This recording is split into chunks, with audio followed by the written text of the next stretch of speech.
Oh my gosh. I am exhaling the heaviest, most dramatic breath of my entire life right now. Bestie, I can literally see your shoulders carrying the weight of this entire season. I mean, what even happens when you take 12 sleep-deprived artists? Yeah. Right. You strip away their contact with the outside world, you hand them industrial sewing equipment, and you literally demand that they translate American football into high-end luxury couture. You get unmitigated architectural chaos. That's what you get. Exactly. Babes, welcome back. We love you, we see you, and honestly, Pinterest has fully convinced us that we are both interior designers, fashion stylists, and, like, professional event planners. And reality continues to aggressively disagree with us. It really does. But I have to tell you, my nervous system is genuinely frayed today, like frayed at the edges. The reality TV producers are actively, maliciously trying to dismantle my sanity with these back-to-back cliffhangers. They are out for blood this season. They really are. Yeah. We are watching incredibly talented people crack under the psychological pressure of this format, and it is fascinating. But, my love, I am stressed. I am so stressed. Babe, I can see the tension in your jaw, which is exactly why tonight calls for something highly sophisticated. Please tell me there is alcohol involved. Right. Heavily. Yeah. Something that says, we are analytically judging the technical failures of people far more talented than us from the comfort of our very own couches. Yes. Snark Squad, grab your glasses, because tonight's cocktail hour features the iconic French martini. Ooh, she. Right. We are talking premium vodka, a generous splash of Chambord for that, like rich, dark raspberry complexity, and a heavy pour of pineapple juice. I mean, pineapple, that actually sounds amazing. It is. The acidity of the pineapple cuts perfectly through the sweet liquor, which is honestly exactly the kind of balance we were desperately missing on the runway this week. Oh, the shade right out of the gate. I love it. You know me, so cheers to you, babe, and cheers to another fabulous evening of deconstructing garments we couldn't even begin to sketch, let alone, like, drape and sew. Cheers, my love. Oh, wow, that is structurally perfect. You are not kidding about the acidity. It really does save it. Thank you. I try. But, speaking of things that lack structure, I feel like before we completely rip into these designers for their runway disasters, we need to, like, humble ourselves for a second. Uh-oh. Where is this going? I just think we need a moment of brutal historical honesty, because we cannot sit here and critique the mechanics of high fashion without acknowledging our own most questionable sartorial phases. Oh, God. Do we have to? We absolutely have to. The fashion cycle is ruthless, and every single generation has photographic evidence they would pay a hacker very good money to wipe from the servers of the internet forever. Okay, fine. Look, I will fall on my sword first, Yeah. and I need the Snark Squad to understand the absolute gravity of this confession. I'm so ready for this. In my youth, I possessed a mathematically impossible asymmetrical scene haircut. No, not the scene hair. Yes. I want you to envision the sheer structural engineering required to maintain this absolute monstrosity. I am picturing so much teasing. So much. I'm talking architecture that defied the laws of physics, gravity, and honestly basic common sense. It was flat ironed to within a millimeter of its life. Like, I effectively fried the cuticle of the hair on a daily basis. Naturally. And then it was heavily shellacked with industrial strength hairspray. It was swept so aggressively across one eye that I effectively had zero peripheral vision on my left side for like 3 consecutive years. Wait, how did you even drive? Or walk down a hallway? I didn't drive yet, thank God, but I literally walked into door frames for the aesthetic, just slamming my left shoulder into walls because I refused to move my bangs. The absolute dedication to the swoop. You were actively compromising your spatial awareness for fashion. I was a martyr for the emo cause. Did you do the heavy smudged black eyeliner on the lower waterline to complete the look? Please tell me you did. Obviously. Raccoon eyes were mandatory, but honestly, the hair wasn't even the greatest crime against fashion. Wait, there's more. Oh, the true tragedy was my accessory game. I saved up for months, like absolutely financially ruined my teenage self, to buy this painfully expensive, ostentatious designer belt with a massive heavy brass logo buckle. Oh, I know exactly the kind of belt you're talking about, the ones that were basically a weapon. Exactly. And how did I style this luxury Italian leather good? I wore it over a paper-thin $5 brightly colored V-neck t-shirt from a discount store. No. Why over the shirt? Because it had to be seen. I was just completely strangling a cheap, flimsy cotton tee with this heavy luxury hardware. The sociological desire to signal wealth completely blinded me to the fact that the proportions were offensive. I am laughing so hard because the chokehold those logo belts had on society was truly a sociological phenomenon. It was a sickness. You really thought you were signaling like luxury high fashion, Yeah. but structurally, the heavy belt was pulling the cheap cotton down, ruining the entire drape of the shirt. It was a disaster. You were giving mall kiosk manager who just won a scratch-off lottery ticket. I feel so seen and so attacked right now. It was a deeply dark time. The delusion was palpable. But enough about my structural failures, okay? What about you, babe? Oh boy. What skeletons are hanging in your closet? And I know for a fact there are many. I've seen some Facebook albums you forgot to make private. Look, I feel incredibly targeted by that, but you are not wrong. Okay, my confession. I fully, deeply, and unapologetically committed to the boho chic dress over jeans era. Oh no, the catastrophic layering phase, Disney Channel red carpet realness. Yes. But let's talk about the physics of this disaster, okay? I would wear these low-rise, severely flared jeans, the kind where the hem dragged on the concrete. Oh, the soggy hems. Exactly. It acted like a literal sponge, soaking up every puddle so the bottom 3 inches of your pants were perpetually wet, muddy, and heavy. Disgusting. And over that heavy, wet denim, I would layer a sheer, ditzy floral mini dress. Not a tunic, mind you. A full-blown, tailored dress. A dress that was meant to be worn alone. Exactly.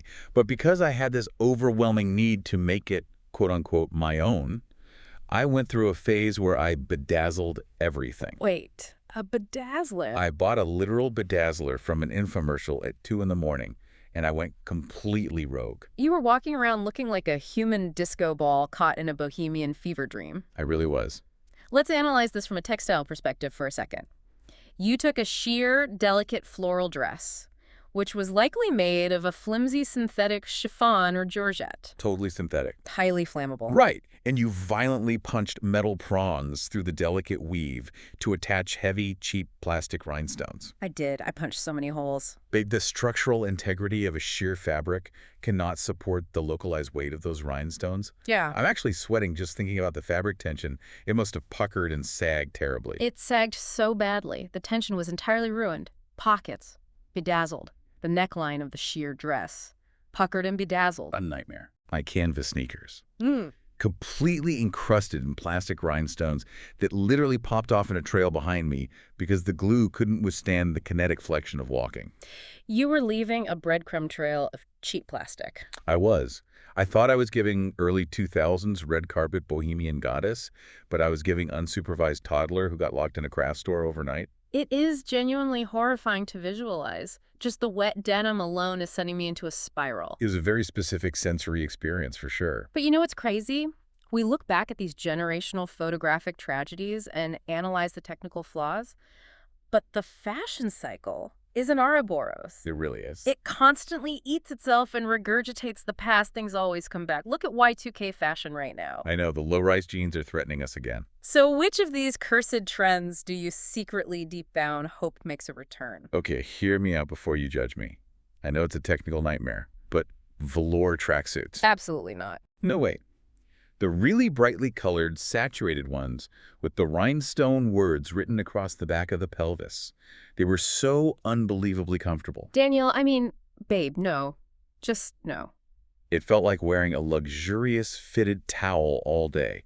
I strongly advocate for the return of comfy but tragic loungewear as socially acceptable outdoor attire. I vehemently, violently reject this premise. Absolutely not. Why? They're so soft. Because velour tracksuits are a sartorial nightmare from a design perspective. Velour is a pile fabric, meaning it has a nap, like velvet. Okay, Professor. Listen to me. Because of that pile, it catches the light in the most aggressively unflattering ways, highlighting every single microscopic lump or bump on the human body. I mean, that is kind of true. Furthermore, the fabric has incredible drag, meaning it clings and swallows your figure rather than draping elegantly. Unless you are literally stepping off a private jet in the year 2004, there is zero context where that fabric looks appropriate in broad daylight. We are not bringing back velour. You are so intense about this. If anything comes back, I want a militant return to rigorous tailoring. I want structure, darting, and proper fit. You are so analytical, you strip all the fun out of my cozy towel suit. But okay, let's put our money where our mouth is. Let's play a little game. I love games. Pretend we are cast on this season of Project Runway. God help everyone involved, honestly. And we had to conceptualize and design an outfit right now. What is your fundamental design aesthetic? Like, what textiles are you aggressively pulling from mood? Well, based on my absolute hatred of velour, it should be pretty obvious that I am designing a structured, fiercely architectural piece. Soccer. I want sharp lines, precise angles, and impeccable tailoring. I would immediately pull heavy, luxurious, dense textiles. I'm talking a beautiful, stiff wool crepe. So scratchy, though. It's not about comfort, babe. It's about the silhouette. Wool crepe has that incredibly crisp, crimped texture that holds a crease perfectly, or maybe a dense silk mikado. Mikado's beautiful, I'll give you that. Mikado is brilliant because it's a blended silk that is heavier and stiffer than standard satin. It doesn't just drape, it holds shapes on its own. I want to build a garment that essentially stands up by itself before you even put it on the human body. See, that sounds like you are building a house, not a dress. I am the exact opposite. Do tell. My grand inspiration would be entirely feeling-based. I want my garment to look like a sigh. Like a sigh? What does a sigh look like? Like a fairy crying in a misty meadow. I would bypass all your stiff wools and go straight for the ethereal, flowing fabrics. Silk chiffons, organza, maybe some hand-dyed silk tulle, and incredibly soft pastels. This sounds like a nightmare to sew. I want movement. I want emotion. I want the fabric to interact with the air as the model walks. Babe, you just described a pile of sheer curtains. Where is the actual garment? Where is the fit? The fit is a state of mind. That is not how tailoring works. Chiffon and tulle are notoriously treacherous. They fray, they shift on the cutting table, and sewing them requires immense technical precision because the seams pucker if the thread tension is even a fraction off. And that is exactly why my fashion house would fail spectacularly. Cease, you're self-aware. Because, let's be real, if I were actually in that high-pressure workroom, I would spend 8 hours just staring lovingly at the chiffon, trying to channel the correct fairy energy. You'd be meditating with the fabric while everyone else is cutting patterns. Literally. And then I would 100% panic when Christian announces there are 5 minutes left. I would completely abandon the sewing machine because, like you said, the thread tension is too hard. So what's your backup plan? I would just start frantically hot gluing sheer tulle to a bra and pray the model walks fast enough that the judges just see a blur of pastel emotion instead of the visible glue globs. Oh my God. I am ruthlessly critiquing this imaginary collection right now. First of all, hot glue. On a runway, Nina Garcia would have you arrested by the fashion police on national television. She would glare into my soul and I would just evaporate. Your collection lacks any semblance of structural integrity. Hot glue dries stiff, meaning your delicate tulle would suddenly have rigid, crunchy lumps at every attachment point, completely ruining the ethereal movement you just bragged about. He would be a crunchy fairy. A crunchy, sad fairy. Furthermore, I know you. You would try to sneak cheap, four-way stretch fabric in there just to avoid having to sew a zipper. Zippers are math. I don't do math. And quite frankly, your model would look at your hot-glued, crunchy fairy bra, laugh in your face, and absolutely refuse to walk the runway. She would unionize against you immediately. She would. She would literally call her agency from the dressing room and demand to be reassigned to you and your stiff silk mikado. As she should. Okay, fine. My imaginary fashion house is bankrupt before it even has a runway debut. But that actually brings us to a really fascinating question. Which is? Since neither of us is winning a technical design challenge anytime soon, what actually makes someone stylish in the real world? And I mean beyond just buying expensive labels. Right, because wealth does not equal style. Exactly. We've all seen people draped head to toe in thousands of dollars of obvious designer logos who look completely ridiculous and try hard. 1,000,000%. Slapping a logo on your chest is not style, it's just a display of purchasing power. True style is an entirely different mechanism. Let's break this down for the Snark Squad. Let's do it. I'll give you 5 true markers of style, and we can trade off. I'll start with number 1, which is arguably the most important, even though it deeply hurts my analytical, rules-based heart to admit it. Oh, this is going to be good. Unshakable, borderline delusional confidence. Yes. If you wear a literal heavy-duty garbage bag, but you walk into a room with your shoulders back, your chin parallel to the floor, acting like you own the building, people will assume it's an avant-garde piece by Balenciaga. It is so true. Confidence fundamentally changes how clothes hang on your body. The posture of confidence is the ultimate accessory. It really is. What's your number 2? Okay, number 2. And I know this is your absolute gospel clothes that actually fit your specific, unique proportions. Thank you. I could shout this from the rooftops. It is the absolute truth. Listen to me carefully, Snark Squad. Fit is the difference between wearing clothes and clothes wearing you. Say it louder for the people in the back. It does not matter if you bought a blazer at a thrift store for $5. If you take that $5 blazer to a professional tailor and have them take in the waist, adjust the shoulder pitch, and hem the sleeves to hit exactly at your wrist bone, it will look like custom couture. It's basically a magic trick. Taking the time to understand the architecture of your own body and tailoring garments to match it is the ultimate style hack, period. So true. Nobody's body is off the rack, so why should your clothes be? Okay, number 3. A signature, unforgettable accessory. Whether it's an incredible oversized pair of vintage sunglasses, a chunky signet ring you never take off, or just a really bold, specific lip color that becomes your trademark. Love a signature accessory. Right? Gets people a visual hook to remember you by. It shows that your outfit wasn't an accident. It shows intent. Content is the perfect word. It creates a cohesive personal brand. Okay, number 4. Great shoes that do not look painful. Oh, this is a big one. From a purely biomechanical standpoint, there is nothing less stylish than watching someone hobble down the pavement in footwear they clearly cannot operate. The Bambi on ice look. It's tragic. If your shoes are actively destroying your skeletal alignment, throwing off your center of gravity, and forcing you to walk with bent knees, you do not look chic. You look like a medical emergency waiting to happen. A medical emergency. By the beautifully crafted, stylish leather flats. Invest in a stable block heel that distributes your body weight evenly. Comfort allows for that confident stride we talked about in point 1. You're so right. The painful hobble completely ruins the illusion of glamour. Okay, number 5. And I know this sounds a little cheesy, but I absolutely stand by it. Kindness. Oh, that's true, though. Because true confidence means you don't have to defensively tear other people down to feel good about your outfit. Being warm, being engaged, having a genuine smile, that positive aura genuinely makes everything you wear look better. It absolutely does. Oh, and bonus number 6, smelling amazing. Finding a signature scent that mixes perfectly with your body chemistry completely elevates your physical presence. It leaves an invisible trail of style even after you've left the room. Oh, I love that. It creates a holistic sensory experience, not just a visual one. So looking at these markers, the mechanics of fit, the biomechanics of footwear, the intent of accessories, and the aura of confidence, do you think style is something you can actually learn, or is it an innate, natural gift that you're just born with? I really, truly think it's an innate aura. Yeah. You look at those people who just have it.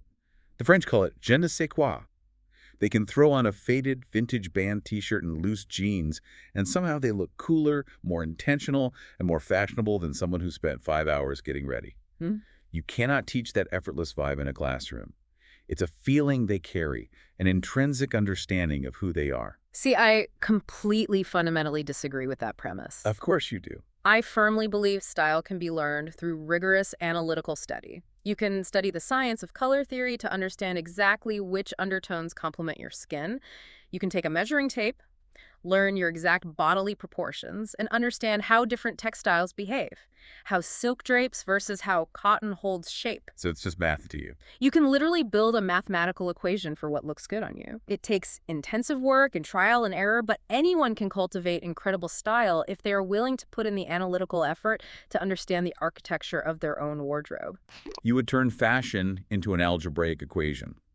But honestly, looking at the absolute chaos of this week's runway, I think a lot of these supposedly professional designers desperately need to take your fashion math class, because the math was absolutely not mathing on that runway. The equations were wildly off. Wildly. They weren't just unbalanced. Some of these equations resulted in negative numbers. The structural integrity on that runway was deeply compromised. But babes, enough about our imaginary fashion houses and our theories on style. Let's head to the runway, where someone's dream collection is about to come to life, and someone else is about to hear the words, "I'm sorry, you're out."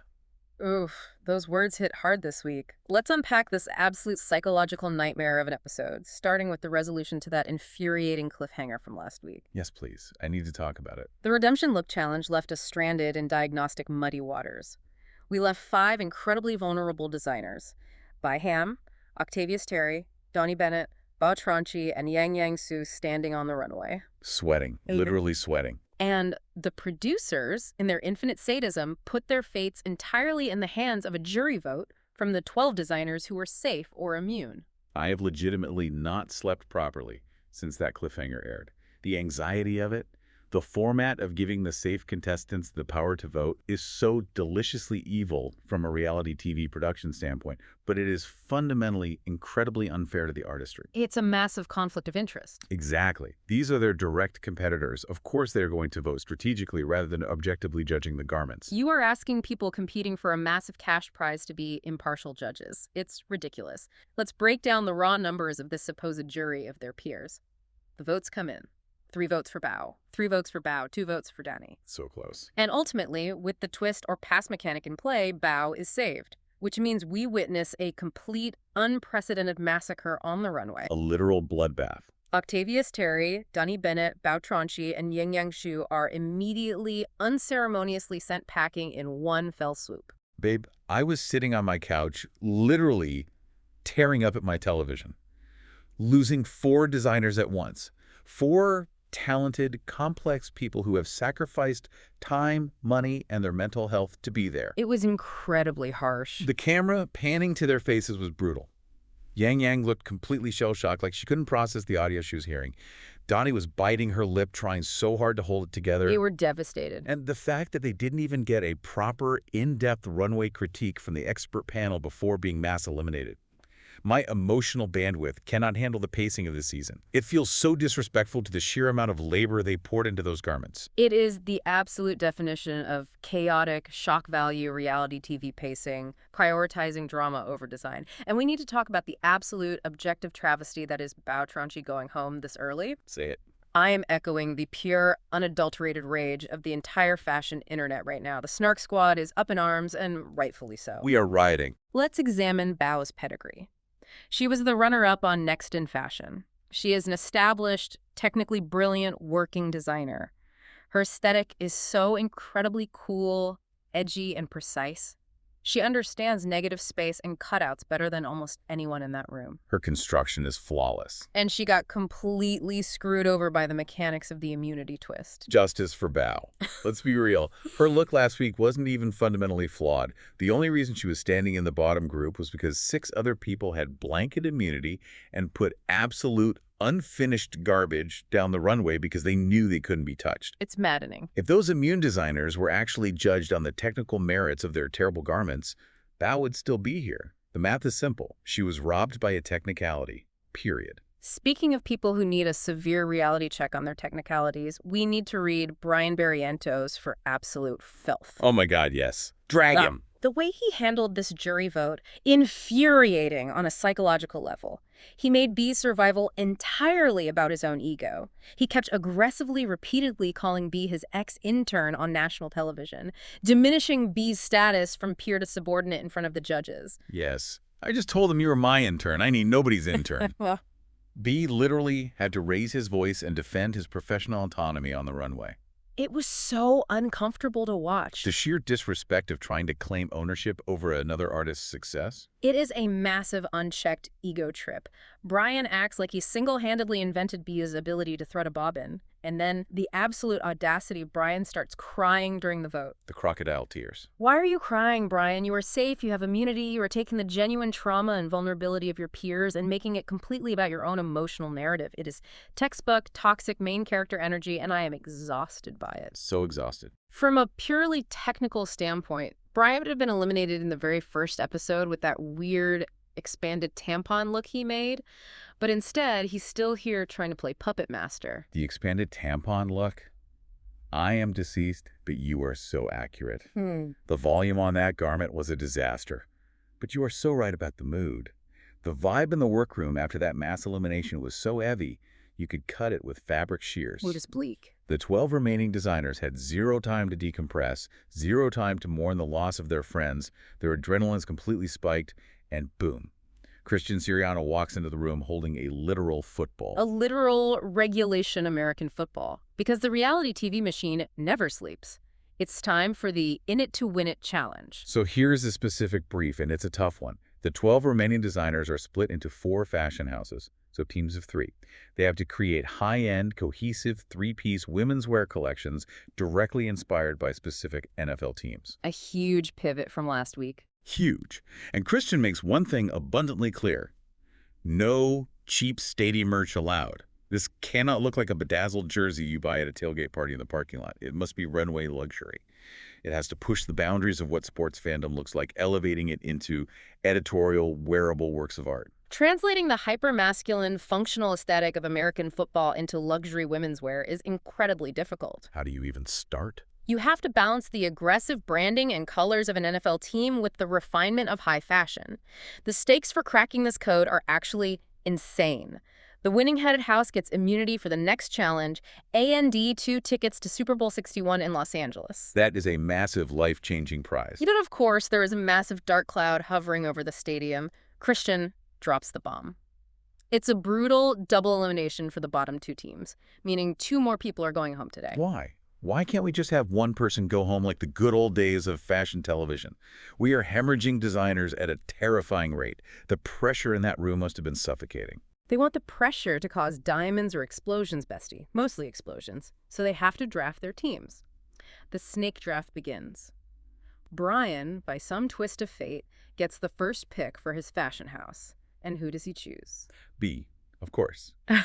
Because in Brian's own incredibly humble words, I saved his ass big time. The toxicity. Brian picked him partly to maintain this weird psychological power dynamic, but also because, let's be honest, Bi is an incredible, meticulous, technical designer who can actually execute Brian's chaotic, conceptual ideas. Brian needs Bi's hands. A highly strategic, albeit deeply condescending choice. So we end up with 4 designated heads of house. Brian, Jeffrey, Andre, and Joseph. And remember the critical variable here, Joseph has immunity from winning last week's challenge. That is such a huge advantage. That immediately sets the stage for a massive power imbalance within his team. Let's start breaking down the workroom chaos, because the group dynamics were a fascinating study in leadership failures and successes. Let's dive into Team Panthers first. Head of house is Joseph, and he drafts Aaron and Naheim. They choose the Carolina Panthers as their inspiration. Right out of the gate, Joseph's ego is expanding to fill the entire square footage of the workroom. He was insufferable. He has immunity. He knows, mathematically, that no matter how bad the collection is, he cannot go home. And because of that safety net, he refuses to compromise on anything. He is designing these massive, oversized, space mesh cargo pants paired with a tiny baby doll top. And he expects his team to just fall in line and design around his rigid vision. Joseph is acting like an absolute design dictator precisely because he lacks the vulnerability of his teammates. He doesn't have skin in the game this round. But what is genuinely fascinating here, and what honestly saves this team, is the cultural and historical depth they actually pull from for their inspiration. Yes, I love this so much. They don't just look at the Carolina Panthers' blue logo. They dig deep and use the Gullah Geechee culture from the coastal regions of South Carolina, specifically their rich historical mastery of indigo dyeing artistry. It was such a brilliant reference, but for those who might not know, why is that indigo reference so important to fashion? It is fundamentally the backbone of American textiles. The Gullah Geechee people, who are descendants of enslaved Africans on the lower Atlantic coast, preserved incredible agricultural and artistic traditions.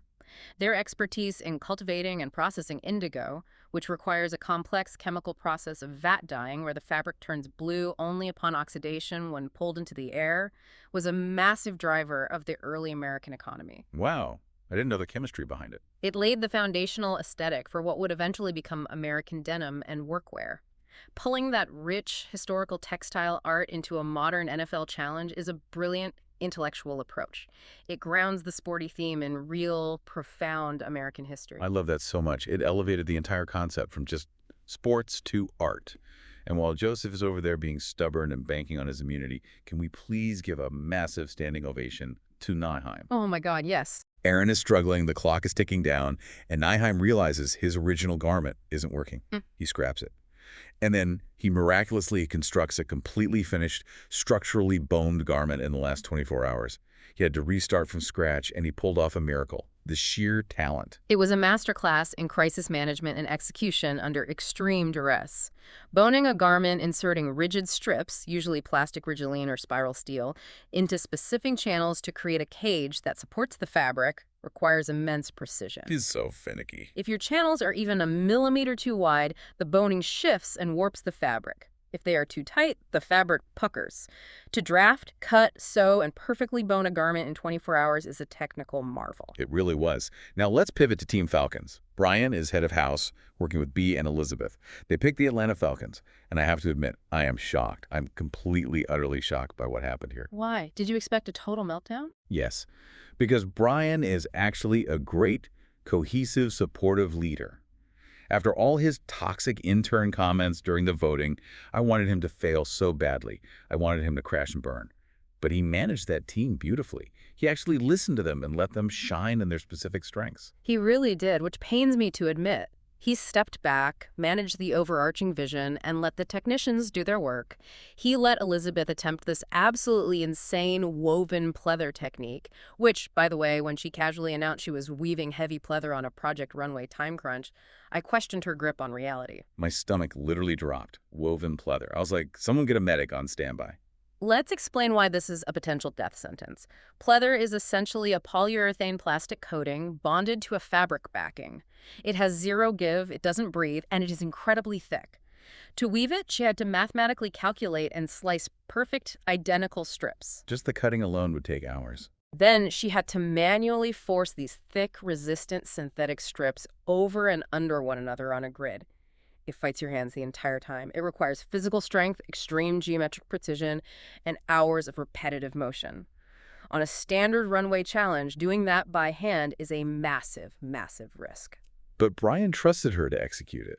And meanwhile, Biddy is in the corner working his magic, creating these gorgeous, intricate pleated pocket wings that mimic the actual biological structure of a falcon's wing.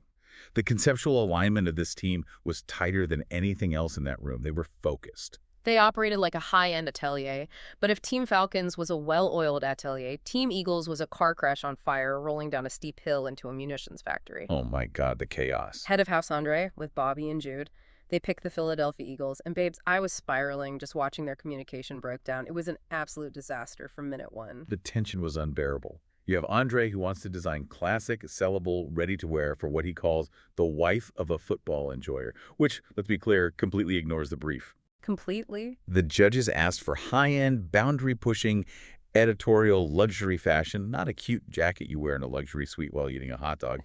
And then you have Bobby, who is actively breaking all the sewing machines and having a complete tear-filled meltdown. Bobby's technical failure was painful to watch. She was attempting a quilted fabric. Quilting involves sewing through multiple layers of fabric and batting to create texture. It creates incredibly thick, bulky seams. Which break neater. Exactly. In her panic, she sewed the front of the quilted fabric to the front and the back to the back, completely inside out. Oh, no. Meaning she had to rip out double-quilted reinforced seams with a tiny seam ripper while the clock was ticking. It is a tailor's worst nightmare. And instead of stepping in to help her troubleshoot, as a head of house should, Andre just coldly cuts her off. And then the fight. Oh my God, the fight was reality TV gold, but terrible for their runway collection. Bobby is crying, accusing Andre of coming for her personality. Andre gets defensive and says he was just trying to be a strong leader, and Bobby hits him with, "You were acting condescending." And Andre's defense. He claims he doesn't even know what the word condescending means because English isn't his first language. Which is such a wild, manipulative defense mechanism. I lack the vocabulary for that specific slight, therefore I could not have committed it. The logic is fundamentally flawed. Meanwhile, poor Jude is just sitting there at his cutting table absorbing all this toxic energy. He looks so sad. He literally said in his confessional that it was like watching Mom and Papa arguing, and he felt like the adopted child left trapped in the middle of a messy divorce. I felt so deeply bad for him. He just wanted to quietly make his little tailored crop jacket and skirt, and he's trapped in a screaming match about vocabulary and quilting. Jude was the collateral damage in a war of egos. But they weren't the only team drowning in the deep end. Let's pivot to Team Giants, head of house Jeffrey with Anna and Chloe. They picked the New York Giants. And once again, we witness a complete systemic failure of leadership, but in a totally different flavor than Andre's micromanagement. Chloe had a total paralyzing meltdown. She is trying to construct this look for a curvy model, and she slaps this terrible, cheap-looking blue ribbon strapped across the back. She knows it's bad. Her instincts are screaming at her. It was a cry for help. She's crying in the workroom, saying she's on her 15th design iteration and they are all terrible. She's just begging for a lifeline. And Jeffrey just lets her drown. Jeffrey completely abandoned his post. A competent head of house, an actual leader, would have walked over to her station, looked at the blue ribbon disaster, calmed her down, and helped her pivot using the existing fabric yardage she had left. He should have helped her redrape. Oh, he didn't? Instead, Jeffrey coldly tells her to snap out of it while he focuses entirely on his own garment. A garment which, by the way, looked like literal costume apparel. Okay, we need to get to the runway to see these disasters under the lights, because the judges were absolutely not holding back. We have the usual powerhouse panel: Heidi Klum, Nina Garcia, Roach, who I am deeply terrified of in the best, most respectful way, He will read you to filth. Tyra Banks, and special guest Judge Ciara, who looks mathematically flawless as always. The runway was a stark tale of two extremes. The winners are blindingly clear. The Panthers and the Falcons completely outclass the other two teams, and ultimately Joseph McRae's Team Panthers takes the overall win. This gives Joseph his second consecutive victory, plus those highly coveted Super Bowl tickets. I am so viscerally annoyed at how smug he's going to be in the workroom next week. He already had immunity, now he has a second win. His ego is going to require its own zip code. And honestly, I didn't even love his specific look that much. Let's talk about it. Let's analytically tear apart Joseph's winning garment. He sent down these massive, oversized cargo space mesh pants paired with a tiny, tight baby doll top. Yes, the judges praised it. Yes, it had a strong, immediate silhouette from afar. From afar being the key phrase. But up close, the heavy mesh textiles completely swallowed the model's form. It lacked the refinement and structural tailoring I expect from a back-to-back challenge winner. It relied entirely on sheer aggressive volume rather than intricate cut and fit. Exactly. It felt heavy and cumbersome. But the judges love the overarching team cohesiveness, especially Naheim's flawlessly boned look and the profound Gullah Geechee indigo storytelling, which tied everything together beautifully. So, Panthers and Falcons are declared safe, which means Team Giants and Team Eagles are left facing the firing squad, the bottom two teams. Let's dissect the Giants first. Anna Molinari was the singular, shining, saving grace of this entire fashion house. She sent down this incredibly chic, Dion Lee-esque white t-shirt corset. Can you explain that reference for the Snark Squad? What does Dion Lee-esque mean in this context? Absolutely. Dion Lee is a brilliant Australian designer known for experimental construction combined with traditional tailoring. He takes basic, recognizable shapes, like a standard cotton t-shirt, and violently deconstructs them, adding corsetry, boning, and architectural cutouts to create something sensual but highly structured. Oh, that makes so much sense. Anna captured that exact energy. She took the idea of a basic white sports tee and elevated it with rigid boning and perfect fit on the bust. It was modern. It felt incredibly expensive. Nina loved it. Tyra called her the owner of the team with a white Birkin. Anna understood the assignment of stealth wealth sportswear. Anna nailed it. She looked like she owned the stadium. But then we get to Jeffrey. Jeffrey, the supposed head of house. He sends down this aggressively sporty, shiny red, white, and blue crop top and pants situation, and Roach just surgically drags it. He did not hold back. Law says it looks like a backup dancer costume for Ciara's tour. Not high fashion. And Roach was analytically correct. The design was entirely too literal. It was literal, functional, sports apparel, not high-end luxury fashion inspired by sports. Jeffrey leaned entirely on his background as a costume designer, creating something meant to look flashy from 50 feet away on a stage, and it completely backfired under the scrutiny of a high-fashion runway. It totally did. But as bad as Jeffrey's costume was, it was still structurally sound, which is more than we can say for Chloe's look. Oh, Chloe.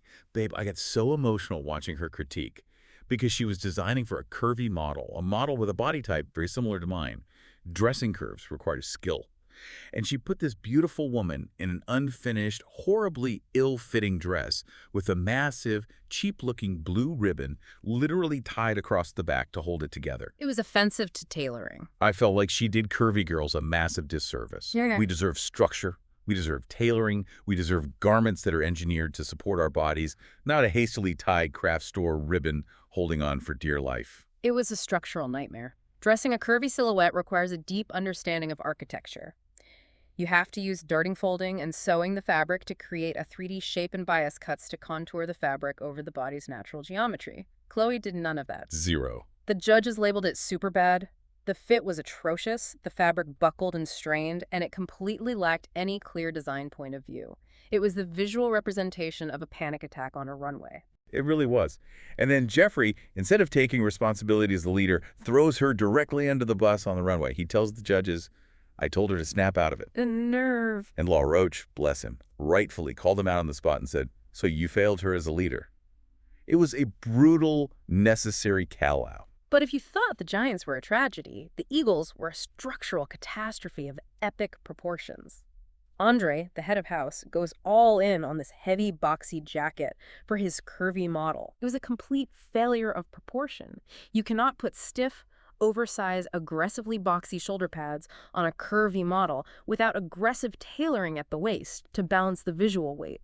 It's like putting a heavy, square concrete roof on a beautifully curved pillar. Without tapering the waist to act as a structural anchor, the whole silhouette just becomes a heavy, shapeless block. It made her look like an actual football linebacker. It was a failure of fit and a failure of vision. Exactly. And then Jude and Bobby.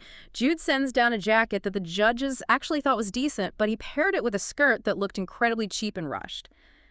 And Bobby's look was just an unfinished, literal mess. Threads hanging everywhere. The back of the garment was a disaster zone because of the sewing machine breakdown and the quilted seams she couldn't fix in time. The Eagles fundamentally failed to communicate, and as a result, their collection looked like three completely different people designing in three different rooms with the lights turned off.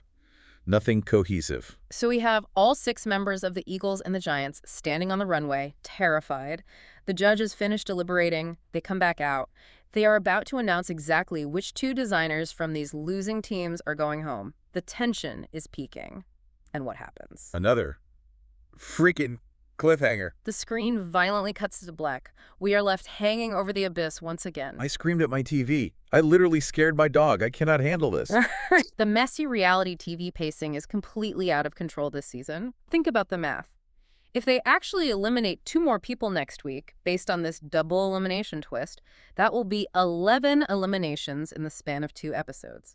11. It's absurd. It completely devalues the rigor of the competition. It makes it feel like a random lottery drawn by producers, rather than a meticulous test of design skill and endurance. I hate it so much. It feels cheap.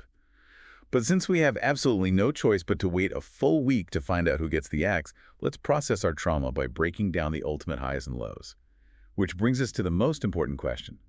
If you had to crown the absolute best look of the night, who takes it? Without a moment of hesitation, my best look goes to Anna Molinari's Dion Lee-inspired corset dress from Team Giants.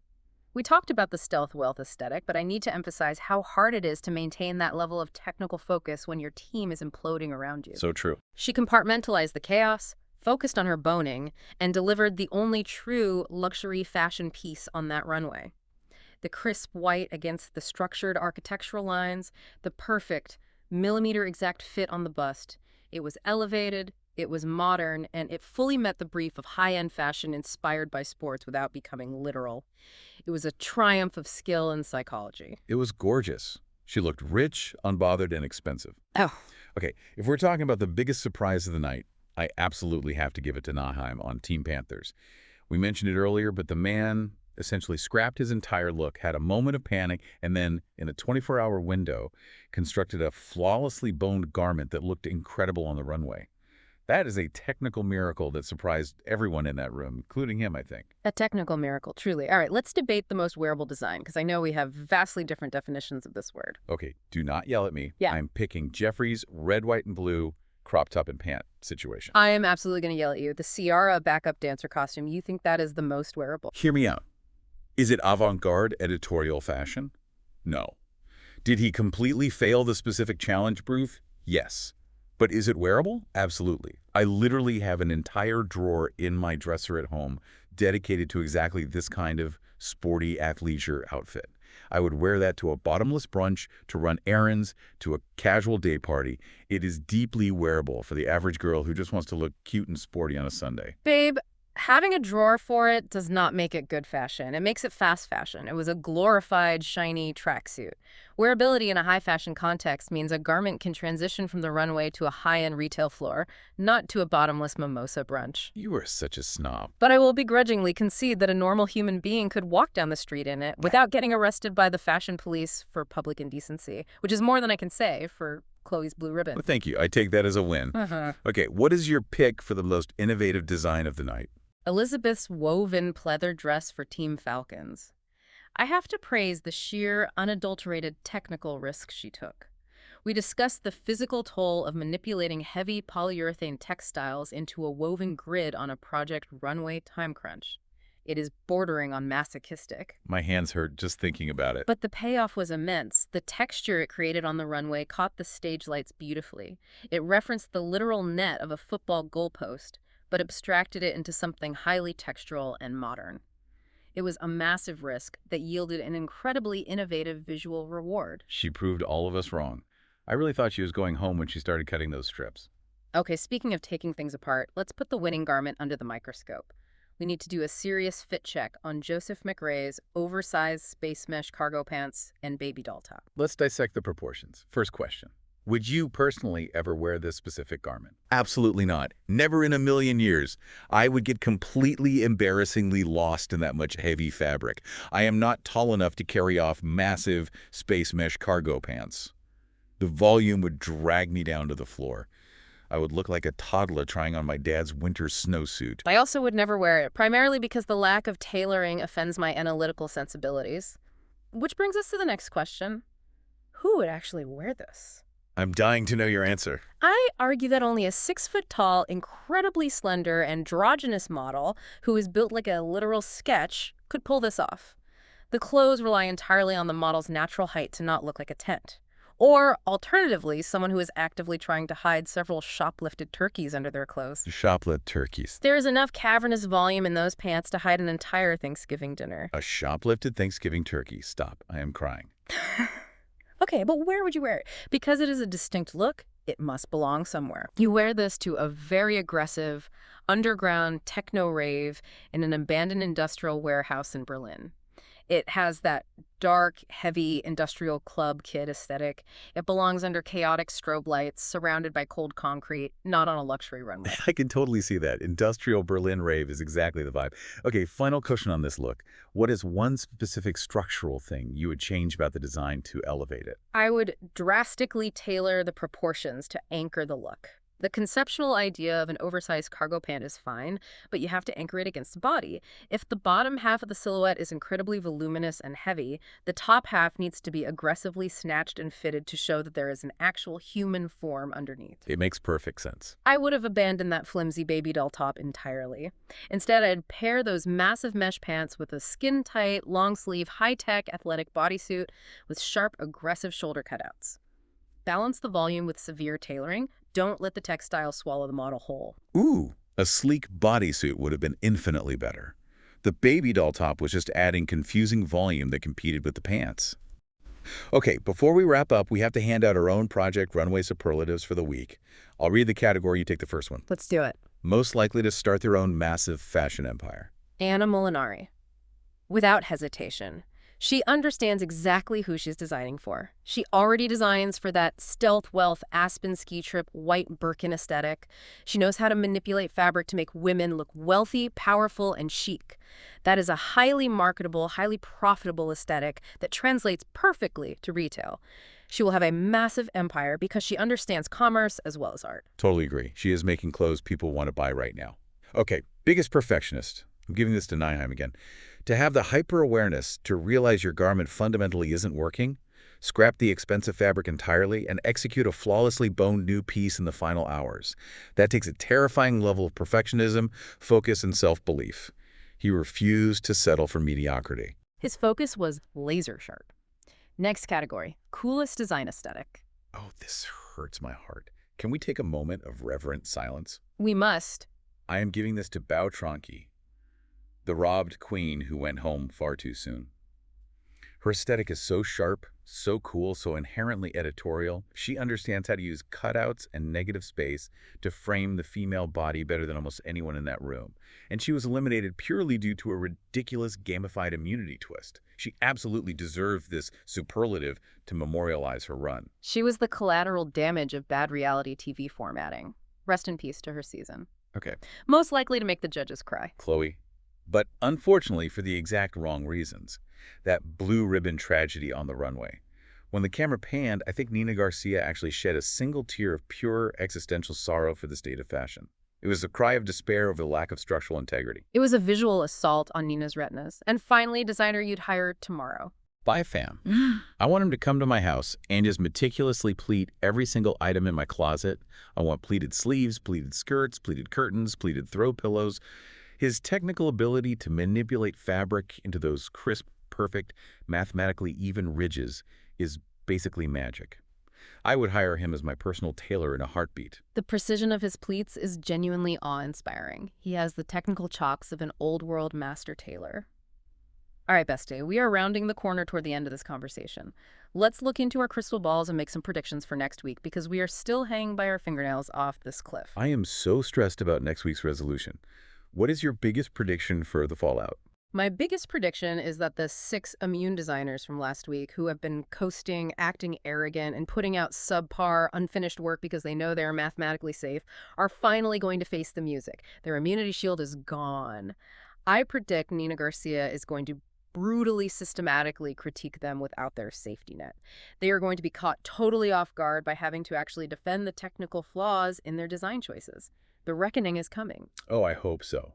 I need to see some accountability. Okay, designer in danger. I think this is obvious based on the cliffhanger, but it has to be Chloe and Bobby. They both had massive, tear-filled, paralyzing meltdowns in the workroom. Their time management was non-existent, and they both sent unmitigated, unfinished disasters down the runway. I genuinely don't see how either of them survives a double-elimination scenario based on those garments. Structurally, they are the weakest links on the board right now. Their garments were fundamentally unwearable. Okay, surprise breakout performance. Who is your dark horse to suddenly pull ahead? I really think it's Jude. Once he gets away from the toxic mom and dad arguing dynamic of Andre and Bobby, I think he's going to creatively thrive. He seems to have a really cool, youthful, precise perspective. But his energy was totally stifled by being trapped in the middle of a screaming match about quilting. Give Jude a solo challenge where he controls his own environment, and I think he's going to shock the judges with something incredible. I agree. The environmental stress completely crushed his creative output. Give him space, and he might deliver a masterpiece. Finally, what is your chaotic theory? One completely unhinged prediction that somehow feels possible given the insane state of this season's pacing. Okay, you were going to think I'm totally delusional, but I already do, but please proceed. I theorize that Christian Siriano is going to completely lose his mind at the judges' table next week and implement a Tim Gunn save purely out of spite. Out of spite. Yes. Think about it. The producers and judges are eliminating too many people too fast. They are slashing the cast, cutting genuinely talented people like Bayo over technicalities and twists. I think Christian, who actually works with these designers and respects their process, is going to snap. He's going to see someone he mentored, someone with real, undeniable talent about to get cut in this unfair double elimination, and he's going to use his one save as a big dramatic middle finger to the producer's crazy pacing. Honestly, the chaotic, unpredictable energy of this season absolutely supports that theory. A spite save to mess with the producer's timeline would be iconic, top-tier reality television. Right. We can only hope for that level of drama. Oh my gosh, babes, my heart rate is finally returning to a normal resting pace. Just barely. Snark Squad, we desperately need to hear from you because we cannot carry this psychological burden alone. We demand your analytical opinions. Head to the comments. First, which NFL look from tonight's runway would you actually wear in real life? And be honest, we don't want any imaginary fashion show answers. Second, which designer are you currently rooting for to take the whole competition despite the twists? Yes, let us know. And finally, what is the biggest, most tragic fashion trend from your past that you wish would disappear from the internet forever? Is it the bedazzler? Is it the heavy wet dress over jeans? Please, I am begging you, say the space mesh cargo pants. If anyone says they want space mesh to come back, I am personally blocking your IP address. Stop. Let them live their industrial rave truth. But seriously, thank you all so much for hanging out with us, sipping martinis, and spiraling over the structural integrity of these garments. Don't forget to subscribe wherever you listen. Leave us a 5-star review. It helps the algorithm so much. And share this conversation with another fashion-loving babe who loves to judge people's tailoring choices from the comfort of their couch. And before we go, I want to leave you with a larger, perhaps slightly philosophical question to mull over this week as we wait for this ridiculous cliffhanger to resolve. Look at the landscape of our favorite competition shows right now. Are these massive twists, these gamified immunity passes, and these shock value group eliminations actually ruining the core artistic integrity of reality television? Or are we just getting older, nostalgic for an era of television, an era of slow pacing, deep critiques, and pure talent that simply doesn't exist anymore in the modern attention economy? Ooh, that is deep. I'm going to need to pour another martini to process the sociology of that one. Stay stylish, stay fabulous. And we'll see you on the snark side.